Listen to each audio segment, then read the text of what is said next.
You sit down. Nothing urgent, nothing due, no notification demanding a response, no meeting creeping up on the calendar, just a quiet, unhurried pocket of time that belongs, for once, entirely to you. And within minutes, something is wrong. Not wrong in any way you can point to, more like a low, persistent hum beneath the surface, the feeling of a task half remembered, an obligation you can't locate. Your eyes move towards your phone. Your mind starts drafting tomorrow's list. You find a small, unnecessary thing to do, and you do it. And for a moment, the hum quiets.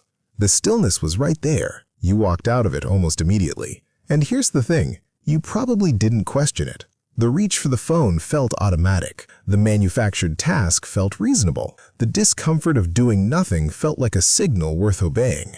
But what if it wasn't a signal? What if it was a symptom? Because the real question isn't why your life is so busy. It's why, when the busyness finally stops, something in you refuses to believe that's allowed.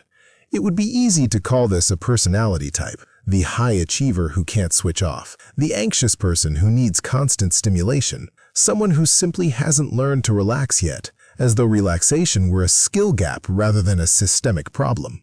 But look around. This isn't confined to a particular kind of person.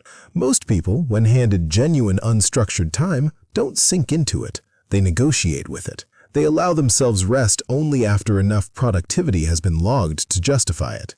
They scroll, not because they're enjoying it, but because stillness without input feels, somehow, irresponsible.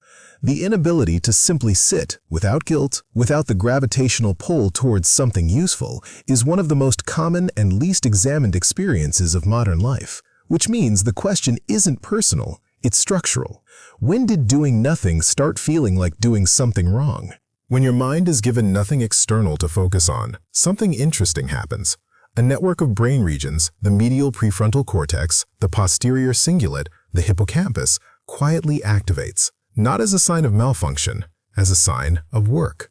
Neuroscientists call it the default mode network, and for a long time it was misread as the brain idling, a kind of neural screensaver running between tasks. But that interpretation was wrong. The default mode network is where the brain processes experience, consolidates memory, generates creative connections, and works through unresolved problems. It's active when you're daydreaming, staring out a window, or sitting without agenda. It is, in a meaningful sense, the brain doing some of its most important work, and we interrupt it almost constantly. Now layer this with something less neurological and more cultural.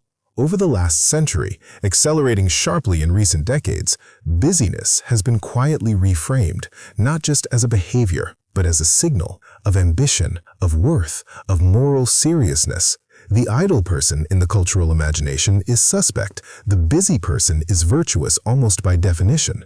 This is productivity conditioning, the process by which an economic value, output, efficiency, measurable contribution, becomes a psychological identity. You are not someone who works hard, you are someone whose worth is demonstrated through working hard. And once that equation is in place, stillness doesn't just feel unproductive, it feels like a quiet confession of inadequacy. Here's what's important. The discomfort of doing nothing is not neurological. The brain doesn't fear stillness, it needs it. We were taught to fear it instead. But there's something else underneath the conditioning, something more personal. Stillness isn't just unproductive by cultural standards, it's exposing.